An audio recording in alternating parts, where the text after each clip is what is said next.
Bonjour, donc nous sommes le mardi 6 novembre 2019. Je voulais vous faire un rapide compte-rendu de l'audience AESH qui a eu lieu hier à Melun. Donc pour vous rappeler, les personnels AESH et leurs organisations syndicales avaient demandé à être reçus. Donc nous étions reçus avec CGT, FSU et Force ouvrière, mais l'intégralité des syndicats du 77 soutenaient ce rassemblement et donc cette audience. Nous avons été reçus par 3 personnes de la direction de la DSDN 77, dont la directrice académique, Madame Debuchy.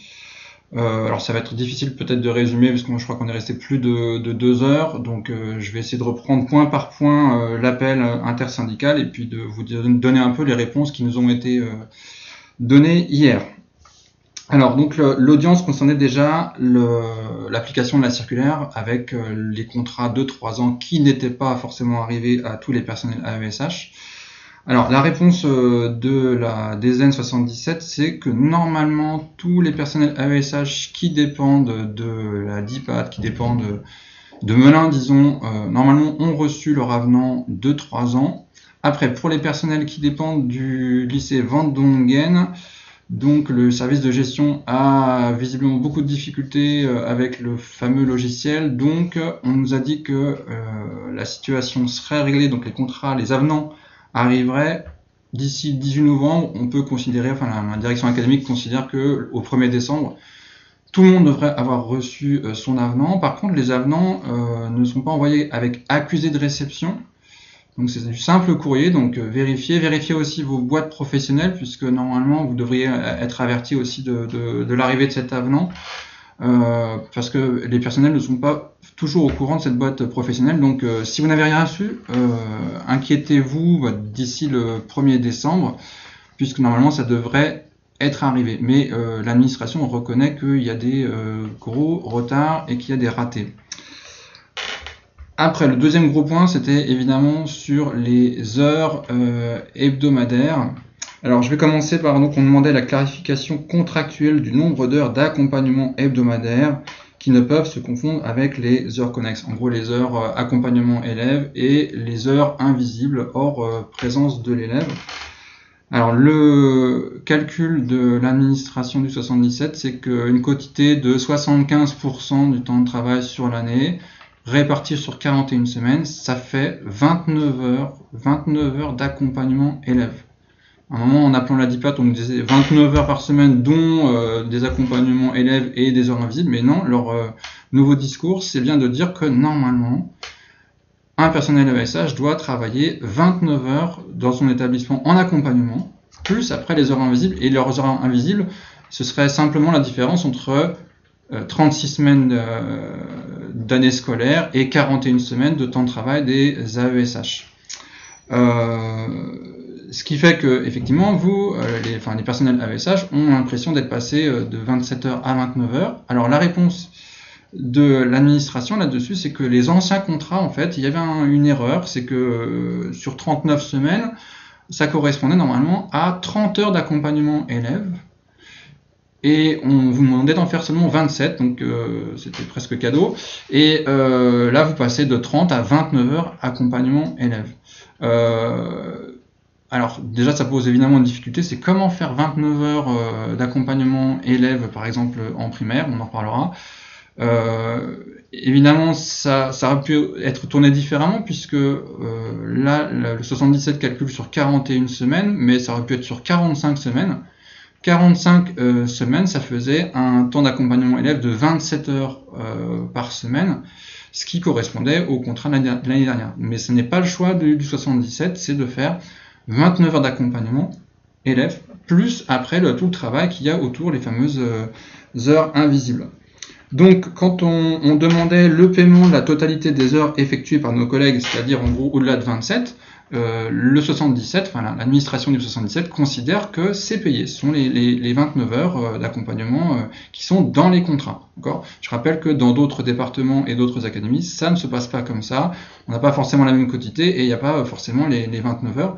Sachant que nous, on demandait que la rédaction de la circulaire soit respectée dans le 77, c'est-à-dire dire la durée minimale annuelle du service de monsieur, madame, un tel est fixée à tant d'heures réparties sur, alors 45 semaines, mais visiblement c'est 41 semaines, incluant la durée de service hebdomadaire en présence de l'élève à tant d'heures. Que ce soit clairement notifié, et en fait, non. Donc le danger, c'est qu'effectivement, il y ait des directions d'établissement qui puissent jouer sur son temps d'accompagnement élève, mais implicitement, c'est 29 heures par semaine.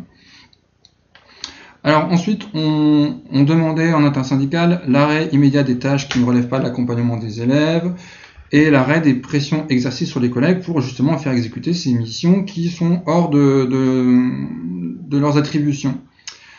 Alors là, il y a tout un discours de l'administration sur bon, il faut un changement de mentalité dans les équipes, chez les enseignants, chez les chefs d'établissement, dans les familles, dans les personnels. Bon, c'est long. Alors ceci dit, ça fait quand même depuis 2005 qu'il y a la loi sur l'inclusion et la scolarisation des enfants en situation de handicap, sur le fait qu'effectivement tout le monde n'est pas bien informé, alors qu'il existe un livret d'accueil.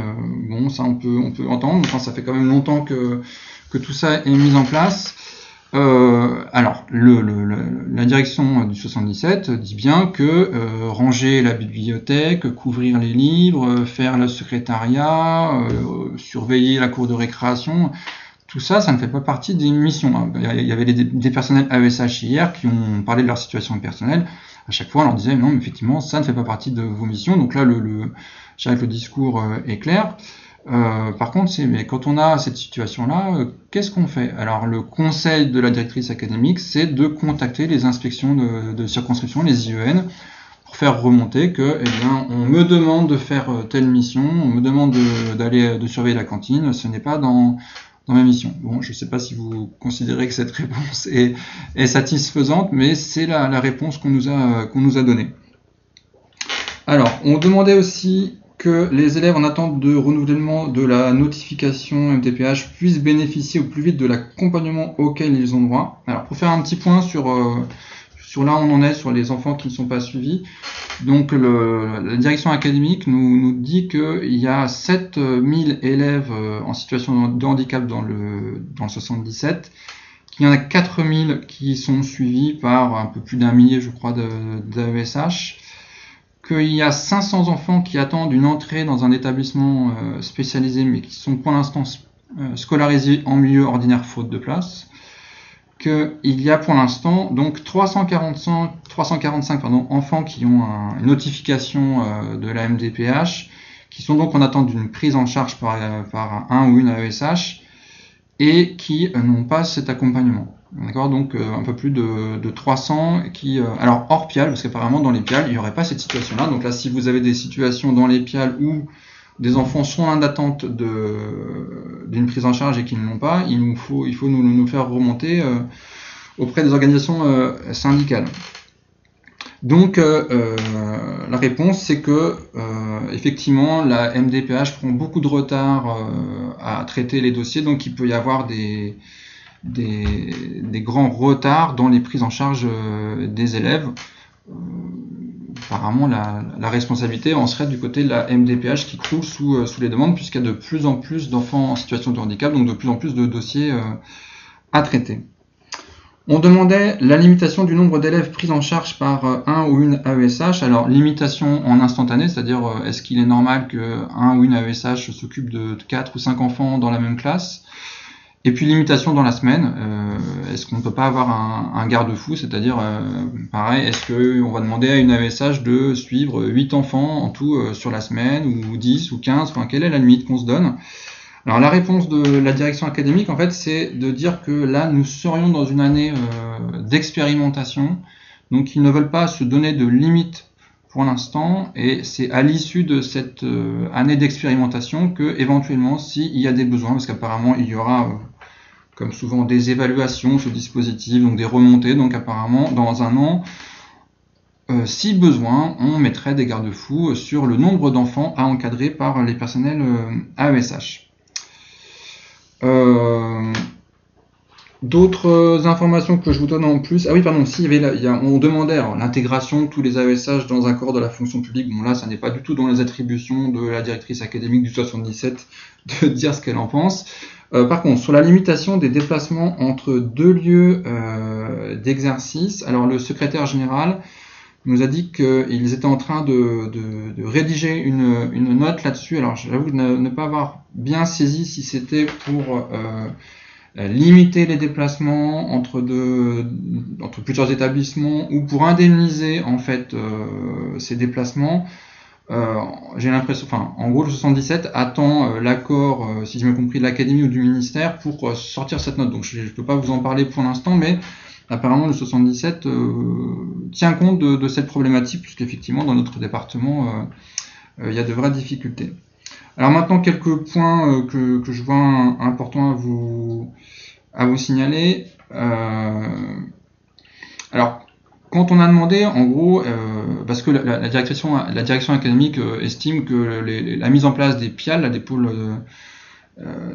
d'inclusion, ce n'est pas un problème budgétaire, d'accord? Donc on nous dit, mais est-ce que vous êtes certain de répondre aux besoins? Donc il y a effectivement les 345 enfants, par exemple, qui n'ont pas d'AESH pour l'instant, mais plus généralement, nous, on a défendu l'idée qu'on ne partait pas des besoins des familles, mais qu'on partait d'un stock d'AESH qu'on avait, et puis on essayait de les mutualiser pour utiliser ça au mieux et avec un moindre coût. Donc en fait, pour couvrir les besoins, la direction académique reconnaît qu'ils ont travaillé sur des moyennes horaires. Ils ont pris un nombre d'enfants avec une moyenne horaire de besoins en accompagnement, et que c'est comme ça qu'ils ont fait leur calcul. Donc ils admettent eux-mêmes que ce n'est pas un calcul très précis. Par contre, ils disent que ce n'est pas pour eux un choix budgétaire. Je ne sais pas si vous avez lu l'article du Canard enchaîné la semaine dernière, qui parlait entre autres de la situation en Seine-et-Marne. J'essaierai de vous le retrouver.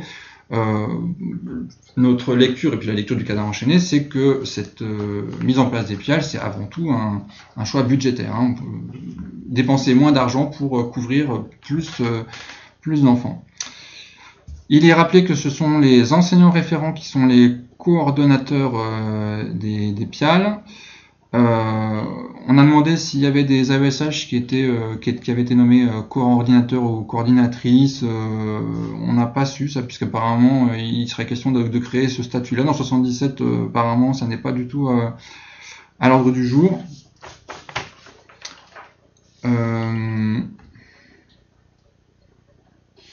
Oui, pardon, excusez-moi, c'est filmé avec très peu de moyens et c'est vraiment improvisé. Alors je reviens sur les 29 heures là, puisque on nous a dit que oui, il fallait faire rentrer dans les mentalités que le personnel AESH faisait partie de la communauté éducative.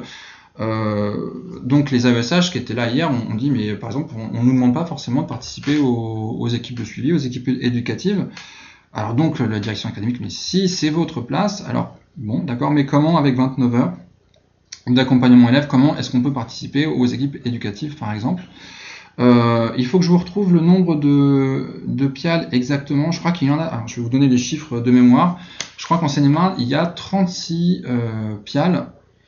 Et la grande majorité des PIAL, les 26, en fait, sont des PIAL mixtes, c'est-à-dire qui couvrent à la fois des établissements, des écoles, donc niveau primaire, et du secondaire, collège, lycée, un tout petit peu qui concerne uniquement l'élémentaire, et un tout petit peu qui couvre les collèges et lycées. Donc, en fait, le projet tel qu'on l'a compris, c'est qu'on demande, pour faire 29 heures, aux AESH de couvrir un peu d'élémentaire, mais aussi un peu de secondaire, puisque juste dans une école, vous ne pourrez pas faire 29 heures. Donc, on peut vous demander, enfin, on vous demandera, hein, c'est ça ce qu'on a compris comme projection pour le futur, on vous demandera de faire, par exemple, lundi, mardi en élémentaire, le mercredi matin, allons dans un collège ou dans un lycée, et puis jeudi, vendredi, collège, école, lycée, peu importe, mais en tout cas, vous n'aurez plus la garantie d'être, par exemple, uniquement dans le primaire, ou uniquement dans un collège ou dans un lycée. Donc il y a évidemment beaucoup d'AESH, les AESH qui étaient là hier étaient remontés contre ça, parce que ça peut être le souhait, et en fait on a bien compris que les souhaits n'allaient pas forcément, n'allaient pas être pris en compte. C'est-à-dire qu'il y a des AESH qui ne veulent pas aller au collège, qui ne veulent pas aller en lycée, qui veulent s'adresser à des enfants de tel âge par exemple. avec la flexibilité qu'il y aura dans les PIAL, et donc dans ces fameux PIAL mixtes, on pourra vous demander d'aller dans tout type d'établissement pour atteindre ces fameux 29 heures. D'accord ? Je vais en terminer là, si ce n'est pour dire que donc on est mardi, que demain il y a un rassemblement au niveau académique à 15 heures devant le rectorat de Créteil de tous les personnels AESH de l'académie, puisque évidemment les problèmes de la mise en place des PIAL, des nouveaux contrats, ça ne concerne pas que le 77, même si dans le 77 on est particulièrement verni, et qu'il y a des actions un peu partout en France en ce moment, et je pense qu'il y aura une question d'une action le 20 novembre, donc à se préparer, sauf si vous estimez que les réponses de la direction académique sont satisfaisantes. Je vous fais part juste d'une remarque d'une AESH en sortant hier, qui disait bah, écoutez, moi j'attendais cette audience, mais là je pense que je vais donner ma démission. Donc, je vous dis pas de faire pareil, mais je pense que ça mérite justement une action collective, une réponse collective. On doit pouvoir obtenir quelque chose sur ces heures d'accompagnement. Là, par exemple, c'est scandaleux d'être à 29 heures par semaine. Voilà. Donc, je vous invite à venir demain à Créteil, même si c'est difficile venant de ces démarches, et à vous mobiliser prochainement, par exemple le 20 novembre.